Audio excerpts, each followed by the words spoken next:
Shalom, selamat malam Bapak Ibu yang dikasihi oleh Tuhan. Senang kita dapat berjumpa kembali dalam ringkasan Sekolah Sahabat Harian. Dan pada minggu ini kita masuk di dalam pelajaran yang ketiga dengan judul besar Latar Belakang Pembukaan. Dan izinkan pada malam hari ini saya menyampaikan sedikit ringkasan pada hari Kamis dengan judul tema yang muncul kembali, yaitu kemuliaan. Ayatnya diambil dari Yohanes 17 ayat 1 dan 5 sampai 5. Kemudian kita akan melihat bagaimana ayat ini masih berkaitan dengan ayat hafalan kita dalam Yohanes 1 ayat 1. Di dalam buku Yohanes 1 ayat 1 dikatakan, pada mulanya adalah firman, firman itu bersama-sama dengan Allah dan firman itu adalah Allah. Ini adalah awal mulanya. Nah, di dalam buku Yohanes pasal 17 ayat 15 firman Tuhan dikatakan seperti ini. Demikianlah kata Yesus, lalu ia mengadah ke langit dan berkata, Bapa, telah tiba saatnya permuliakan anakmu supaya anakmu mempermuliakan engkau. Sama seperti engkau telah memberikan kepadanya kuasa atas segala yang hidup, demikian pula ia memberikan hidup yang kekal kepada semua yang telah engkau berikan kepadanya. Inilah hidup yang kekal itu, yaitu bahwa mereka mengenal engkau, satu-satunya Allah yang benar, dan mengenal Yesus Kristus yang telah engkau utus. Aku telah mempermuliakan engkau di bumi dengan jalan menyelesaikan pekerjaan yang engkau berikan kepadaku untuk melakukannya. Oleh sebab itu ya Bapa, permuliakanlah aku padamu sendiri dengan kemuliaan yang kumiliki di hadiratmu sebelum dunia ada. Jadi tema kemuliaan dalam buku Yohanes terlebih di pelajaran hari Kamis ini ada dua. Yang pertama, kemuliaan Yesus itu dinyatakan ketika dia adalah sebagai pencipta.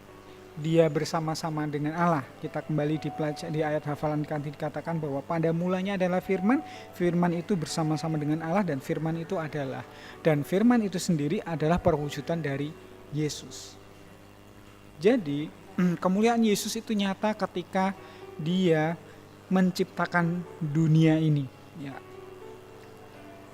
Yesus ditampilkan sebagai anak Allah yang ilahi, pencipta alam semesta.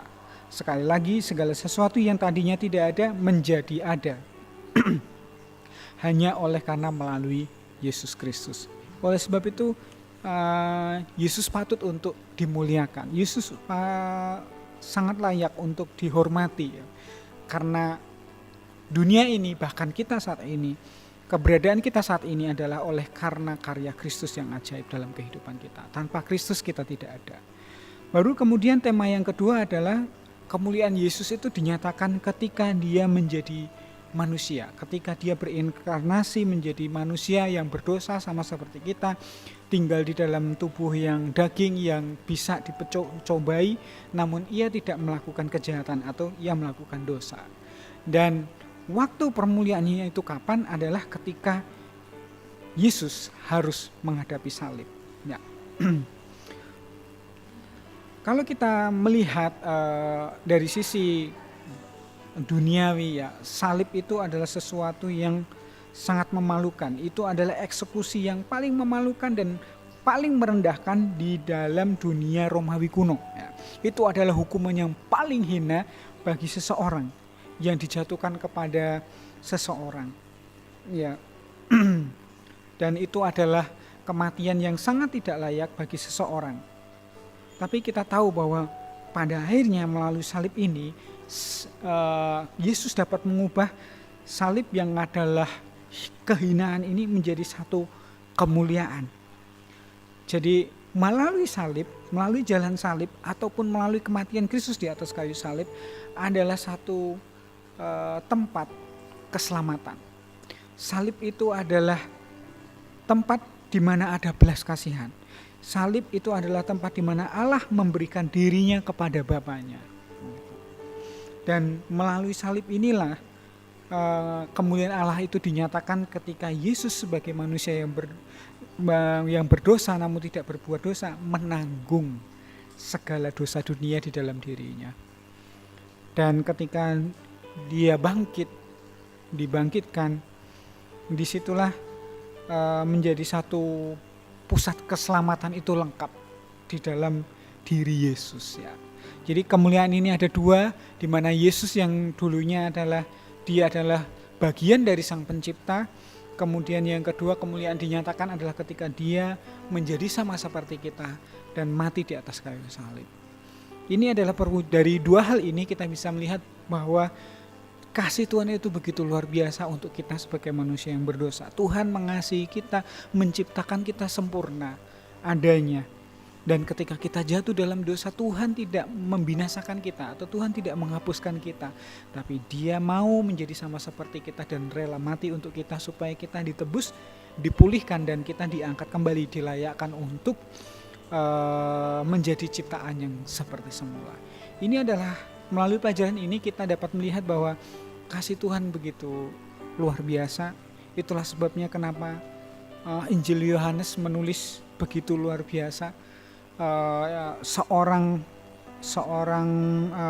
pribadi yang berkuasa rela mati untuk kita, menebus dosa kita dan menyelamatkan kita. Biarlah ini menjadi satu perenungan bagi kita, bagaimana kita menghargai Yesus dalam kehidupan kita, bagaimana kita menghargai hidup ini sebagai satu pemberian atau anugerah. Terlebih biarlah keselamatan yang sudah diberikan oleh Kristus itu boleh menjadi satu jaminan bagi kita untuk tetap percaya, tetap setia sampai akhir hayat. Karena kita percaya bahwa dunia yang fana ini hanyalah sementara dan kita akan memasuki satu kehidupan yang penuh dengan kemuliaan yang dimiliki oleh Yesus. Itu pun boleh menjadi bagian kita dalam satu kehidupan kekal di masa yang akan datang. Biarlah ini boleh menjadi pengharapan untuk kita sebagai orang-orang yang percaya, dan kita tetap setia dalam kehidupan ini sampai Yesus datang untuk menjemput kita umatnya. Tuhan memberkati.